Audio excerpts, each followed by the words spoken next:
Welcome back to our YouTube channel. ಎಲ್ಲರಿಗೂ ಸ್ವಾಗತ. ಜಗತ್ತಿನ ಇತಿಹಾಸದಲ್ಲಿ ಯಾರಾದರೂ ನಾನ್ ಹೇಳ್ತಿರೋ ಪ್ರೀತಿಯ ವ್ಯಾಖ್ಯಾನ ಸುಳ್ಳು ಅಂತ ನೀವು ಸಾಬೀತು ಮಾಡಿದ್ರೆ ಈ ಭೂಮಿಯ ಮೇಲೆ ಇದುವರೆಗೆ ಯಾರು ಯಾರನ್ನೂ ನಿಜವಾಗಿ ಪ್ರೀತಿಸಿಲ್ಲ ಅಂತ ಹೇಳುವಷ್ಟು ದೊಡ್ಡ ಅಥವಾ ಒಂದು ರೀತಿಯ ಅಹಂಕಾರದ ಸವಾಲು ಅಂತಾನೆ ಹೇಳ್ಬೋದು ಅಲ್ವಾ? ಹೌದು, ಎಕ್ಸಾಕ್ಟ್ಲಿ. ಇಷ್ಟು ದೊಡ್ಡ ಸವಾಲನ್ನ ಹಾಕೋಕೆ ಸಾಧ್ಯನಾ ಅಂತ. ಆದರೆ ಸುಮಾರು 400 ವರ್ಷಗಳ ಹಿಂದೆ ವಿಲಿಯಂ ಶೇಕ್ಸ್ಪಿಯರ್ ಅನ್ನೋ ಮಹಾನ್ ಕವಿ ತಮ್ಮ ಸಾನೆಟ್ 116 ಕವಿತೆಯಲ್ಲಿ ನಿಖಲವಾಗಿ ಇದೇ ಸವಾಲನ್ನ ಜಗತ್ತಿನ ಮುಂದಿಟ್ರು. Introduction. Sonnet 116 is one of the most famous love sonnets written by William Shakespeare. ಅಂದ್ರೆ ಶೇಕ್ಸ್ಪಿಯರ್ ಬರೆದಿರೋ ಒಟ್ಟು 154 ಸಾನೆಟ್ಗಳ ಪೈಕಿ 154 ಸಾನೆಟ್ಸ್ ಬರ್ದಿದ್ದಾರೆ ಅವರು. ಹೌದು, 154. ಹೌದು, ಅದರಲ್ಲಿ ಇದು ಅತ್ಯಂತ ಪ್ರಸಿದ್ಧವಾದದ್ದು. ಓಕೆ, ಕಂಟಿನ್ಯೂ ಮಾಡ್ತೀನಿ. It belongs to the collection of 154 sonnets and deals with the idea of true and eternal love. ಇಲ್ಲಿ ನಿಜವಾದ ಪ್ರೀತಿ ಅಂದ್ರೆ ಏನು ಮತ್ತೆ ಯಾವುದನ್ನ ನಾವು ಪ್ರೀತಿ ಅನ್ನಬಾರದು ಅನ್ನೋದನ್ನ ಕವಿ ವಿವರಿಸಿದ್ದಾರೆ. ಆಮೇಲೆ ಇದೊಂದು 14 ಸಾಲುಗಳ ಪದ್ಯ. ಇದರ ಪ್ರಾಸಬದ್ಧ ರಚನೆ ಅಂದ್ರೆ ಆ ರೈಮ್ ಸ್ಕೀಮ್ ಬಂದು ABAB CDCD EFEFF GG. Correct. ಆದರೆ ನನಗೊಂದು ಡೌಟ್. ಪರೀಕ್ಷೆಯ ದೃಷ್ಟಿಯಿಂದ ಈ ABAB CDCD EFEF GG ರಚನೆಯನ್ನ ನೆನಪಿಟ್ಕೊಳ್ಳೋದು ಎಷ್ಟು ಮುಖ್ಯ? ಅಂದ್ರೆ ಇದು ಕೇವಲ ಒಂದು ವ್ಯಾಕರಣದ ನಿಯಮನ ಅಥವಾ ಕವಿತೆಯ ಭಾವನೆಗೂ ಇದು ಸಹಾಯ ಮಾಡುತ್ತಾ? ಖಂಡಿತವಾಗಿಯೂ ಸಹಾಯ ಮಾಡುತ್ತೆ. ಮೇಲ್ನೋಟಕ್ಕೆ ಇದು ಕೇವಲ ಲೆಕ್ಕಾಚಾರ ಅಂತ ಅನ್ಸಿದ್ರು ವಾಸ್ತವದಲ್ಲಿ ಇದು ಕವಿಯ ಆಲೋಚನಾ ಕ್ರಮದ ಒಂದು ನಕ್ಷೆ ಇದ್ದ ಹಾಗೆ. ಎಕ್ಸಾಕ್ಟ್ಲಿ. ನೋಡಿ, ಈ ರಚನೆಯು ಕವಿತೆಯನ್ನ 3 ಹಂತಗಳಲ್ಲಿ ಬೆಳೆಸುತ್ತೆ. ಮೊದಲ 12 ಸಾಲುಗಳನ್ನ 4 ಸಾಲುಗಳ 3 ಕ್ವಾರ್ಟರೇನ್ಸ್ಗಳಾಗಿ ವಿಂಗಡಿಸಿದ್ದಾರೆ. ಓಕೆ, ಕ್ವಾರ್ಟರೇನ್ಸ್. ಹೌದು. ಆಮೇಲೆ ಕೊನೆಯ 2 ಸಾಲುಗಳಲ್ಲಿ ಅಂದ್ರೆ ಆ ಕಪ್ಲೆಟ್ನಲ್ಲಿ ಒಂದು ಬಲವಾದ ತೀರ್ಮಾನವನ್ನ ಕೊಡ್ತಾರೆ. ಇದನ್ನೇ ನೀವು ಪರೀಕ್ಷೆಯಲ್ಲಿ ಬರೆದ್ರೆ ಖಂಡಿತ ಹೆಚ್ಚು ಅಂಕ ಸಿಗುತ್ತೆ. ಗ್ರೇಟ್. ಈಗ ಪ್ರಮುಖ ವಿಷಯಗಳು ಅಥವಾ ಥೀಮ್ಸ್ ಕಡೆ ಬರೋಣ. ನಮ್ಮ ಲಿಸ್ಟ್ನಲ್ಲಿ themes eternal love, constancy, power of time versus love, spiritual love, certainty and confidence ಅಂತ ಇದೆ. ಪರೀಕ್ಷೆಯಲ್ಲಿ ಈ ಥೀಮ್ಸ್ ಬಗ್ಗೆ ಬರೆಯೋದು ಬಹಳಾನೇ ಮುಖ್ಯ. ಮೊದಲನೇದು ಶಾಶ್ವತ ಪ್ರೀತಿ ಅಂದ್ರೆ ಇಟರ್ನಲ್ ಲವ್. ಪ್ರೀತಿ ಎಂದಿಗೂ ಮಾಸೋದಿಲ್ಲ ಅನ್ನೋದು. ಆಮೇಲೆ ಸ್ಥಿರತೆ ಅಥವಾ ಕಾನ್ಸ್ಟೆನ್ಸಿ ಅಂದ್ರೆ ಪರಿಸ್ಥಿತಿ ಬದಲಾದಂತೆ ಪ್ರೀತಿ ಬದಲಾಗಬಾರ್ದು, ರೈಟ್? ಹೌದು, ಬದಲಾಗಲ್ಲ. ಆಮೇಲೆ ಸಮಯ ಮತ್ತು ಪ್ರೀತಿಯ ನಡುವಿನ ಹೋರಾಟ. ಕಾಲವು ಸೌಂದರ್ಯವನ್ನ ನಾಶ ಮಾಡಬಹುದು, ಆದರೆ ಪ್ರೀತಿಯನ್ನಲ್ಲ. ಮತ್ತೆ ಸ್ಪಿರಿಚುವಲ್ ಲವ್, ಇದು ಕೇವಲ ದೈಹಿಕ ಅಲ್ಲ, ಮಾನಸಿಕ ಒಡನಾಟ ಅಂತ. ಆದ್ರೆ ಒಂದ್ ನಿಮಿಷ, ನಿಜ ಜೀವನದಲ್ಲಿ ಇದೆಲ್ಲ ಸಾಧ್ಯನಾ? ಏನ್ ಗೊತ್ತಾ? ಅಂದ್ರೆ ಇದು ಕೇವಲ ಕವಿಯ ಕಲ್ಪನೆ ಅಂತಾನಾ? ವಿದ್ಯಾರ್ಥಿಗಳು ಪರೀಕ್ಷೆಯಲ್ಲಿ ಇದನ್ನ ಹೇಗೆ ಪ್ರಸ್ತುತಪಡಿಸಬೇಕು? ನೋಡಿ, ವಾಸ್ತವ ಬೇರೆ, ಕಾವ್ಯ ಬೇರೆ. ಶೇಕ್ಸ್ಪಿಯರ್ ಇಲ್ಲಿ ಆದರ್ಶ ಪ್ರೀತಿ, ಐಡಿಯಲ್ ಲವ್ ಹೇಗಿರಬೇಕು ಅಂತ ಹೇಳ್ತಿದ್ದಾರೆ. ವಿದ್ಯಾರ್ಥಿಗಳು ಉತ್ತರ ಬರೆಯುವಾಗ ಶೇಕ್ಸ್ಪಿಯರ್ ಅವರ ದೃಷ್ಟಿಯಲ್ಲಿ ನಿಜವಾದ ಪ್ರೀತಿ ಯಾವುದೇ ಷರತ್ತುಗಳಿಲ್ಲದ ಒಂದು ದೃಢವಾದ ಭಾವನೆ ಅಂತ ವಿವರಿಸಬೇಕು. Okay, clear. ಈಗ ಮೊದಲ 4 ಸಾಲುಗಳನ್ನ ನೋಡೋಣ. First quatrain, lines 1 to 4. Let me not to the marriage of true minds admit impediments. ಈ ಮೊದಲ ಸಾಲುಗಳಲ್ಲೇ ಕವಿ 2 ಪ್ರಾಮಾಣಿಕ ಮನಸ್ಸುಗಳ ಮಿಲನಕ್ಕೆ, ಅದನ್ನೇ ಅವರು ಮ್ಯಾರೇಜ್ ಆಫ್ ಟ್ರೂ ಮೈಂಡ್ಸ್ ಅಂತಾರೆ. ಓಕೆ, ಪ್ರಾಮಾಣಿಕ ಮನಸ್ಸುಗಳ ಮಿಲನ. ಹೌದು, ಅದಕ್ಕೆ ಯಾವುದೇ ಅಡ್ಡತಡೆಗಳು ಅಂದ್ರೆ ಇಂಪಿಡಿಮೆಂಟ್ಸ್ ಬರಬಾರದು, ಬಂದ್ರು ನಾನದನ್ನ ಒಪ್ಪಲ್ಲ ಅಂತಾರೆ. ಆಮೇಲೆ love is not love which alters when it alteration finds or bends with a remover to remove.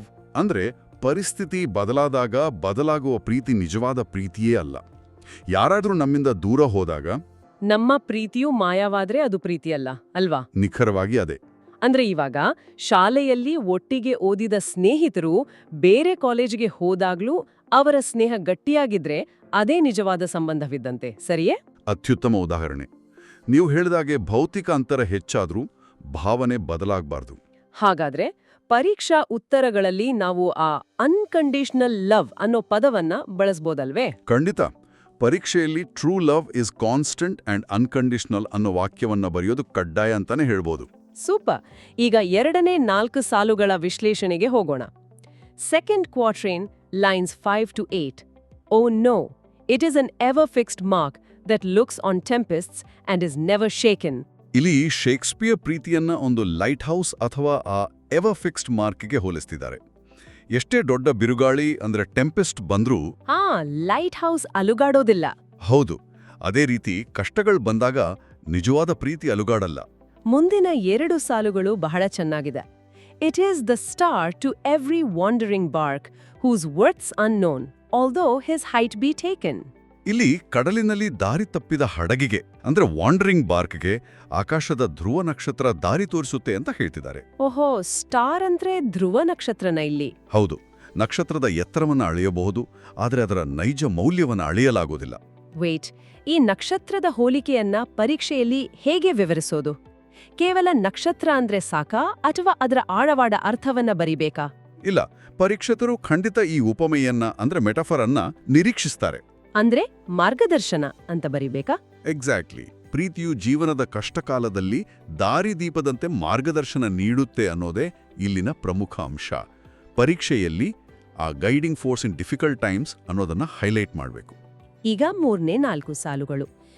ಇಲ್ಲಿ ಕಾಲ ಮತ್ತು ಪ್ರೀತಿಯ ಮುಖಾಮುಖಿ ಇದೆ ಅನ್ಸುತ್ತೆ. 3rd quatrain lines 9 to 12. Love's not time's full, though rosy lips and cheeks within his bending sickle's compass come. ಇಲ್ಲಿ ಕಾಲ ಅಂದ್ರೆ ಆ ಟೈಮ್ ತನ್ನ ಕೊಡಗೋಲಿನಿಂದ ಯೌವನದ ಸೌಂದರ್ಯವನ್ನ, ಆ ರೋಸಿ ಲಿಪ್ಸ್ ಅಂಡ್ ಚೀಕ್ಸ್ ಅನ್ನ ನಾಶ ಮಾಡಬಹುದು. ಆದರೆ ಪ್ರೀತಿಯು ಕಾಲದ ಕೈಗೊಂಬೆ ಅಲ್ಲ, ಅಂದ್ರೆ ಟೈಮ್ಸ್ ಫೂಲ್ ಅಲ್ಲ. ಕರೆಕ್ಟ್. ದೈಹಿಕ ಸೌಂದರ್ಯ ಮಾಸಬಹುದು, ಆದರೆ ಪ್ರೀತಿಯಲ್ಲ. ಮುಂದಿನ ಸಾಲು. Love alters not with his brief hours and weeks, but bears it out even to the edge of doom. ಪ್ರೀತಿಯು ದಿನ ವಾರಗಳ ಲೆಕ್ಕದಲ್ಲಿ ಬದಲಾಗಲ್ಲ, ಬದಲಿಗೆ ಪ್ರಳಯದವರೆಗೂ ಅಂದ್ರೆ ಎಡ್ಜ್ ಆಫ್ ಡೂಮ್ ವರೆಗೂ ಉಳಿಯುತ್ತೆ ಅಂತ ಕವಿ ಹೇಳ್ತಿದ್ದಾರೆ. ಅಂದ್ರೆ ಇದನ್ನು ಹೀಗೆ ಹೇಳಬಹುದಾ? ದೈಹಿಕ ಸೌಂದರ್ಯ ಕೇವಲ ಒಂದು ಬಾಡಿಗೆ ಮನೆ ಇದ್ದಂತೆ, ಕಾಲ ಕಳೆದಂತೆ ಕಳೆಗುಂದುತ್ತೆ. ಬಹಳ ಒಳ್ಳೆ ಹೋಲಿಕೆ. ಆದ್ರೆ ನಿಜವಾದ ಪ್ರೀತಿ ಸ್ವಂತ ಮನೆಯ ಗಟ್ಟಿಪಾಯದಂತೆ.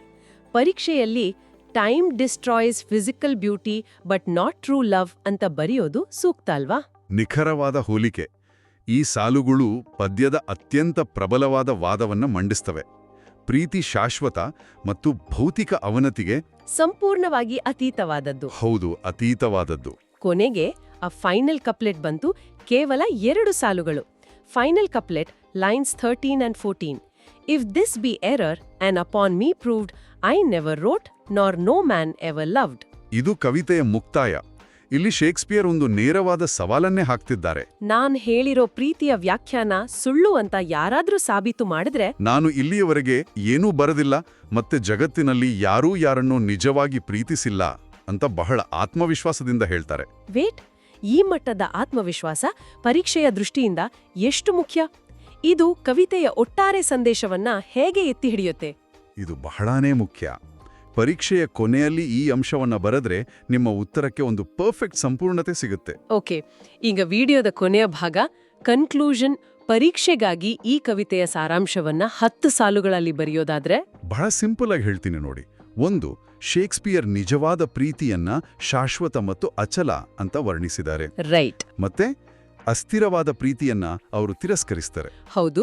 3ನೇ ಪಾಯಿಂಟ್, ಬಿರುಗಾಳಿಯಲ್ಲಿ ನಿಲ್ಲುವ ಲೈಟ್ ಹೌಸ್ ಮತ್ತು ದಾರಿ ತಪ್ಪಿದ ಹಡಗಿಗೆ ಮಾರ್ಗದರ್ಶನ ನೀಡುವ ನಕ್ಷತ್ರದಂತೆ ಪ್ರೀತಿಯು ಸ್ಥಿರವಾಗಿರುತ್ತೆ. ಆಮೇಲೆ ಟೈಮ್ ಬಗ್ಗೆ, ಕಾಲವು ಸೌಂದರ್ಯವನ್ನ ನಾಶ ಮಾಡಿದ್ರೂ ಪ್ರೀತಿಯನ್ನ ಏನೂ ಮಾಡಲಾರ್ದು. ಕರೆಕ್ಟ್. ಕೊನೆಯಲ್ಲಿ ಕವಿ ತಮ್ಮ ವಾದ ಸತ್ಯ ಅನ್ನೋದನ್ನ ಅತ್ಯಂತ ಆತ್ಮವಿಶ್ವಾಸದಿಂದ ಸಾಬೀತುಪಡಿಸಿದ್ದಾರೆ. ಒಟ್ಟಿನಲ್ಲಿ ಇದೊಂದು ಆದರ್ಶ ಪ್ರೀತಿಯ ಕಾಲಾತೀತ ಅಭಿವ್ಯಕ್ತಿ. ಎಕ್ಸಾಕ್ಟ್ಲಿ. ಇದೇ ಪದಗಳನ್ನ ಪರೀಕ್ಷೆಯಲ್ಲಿ ಬಳಸಬೇಕು.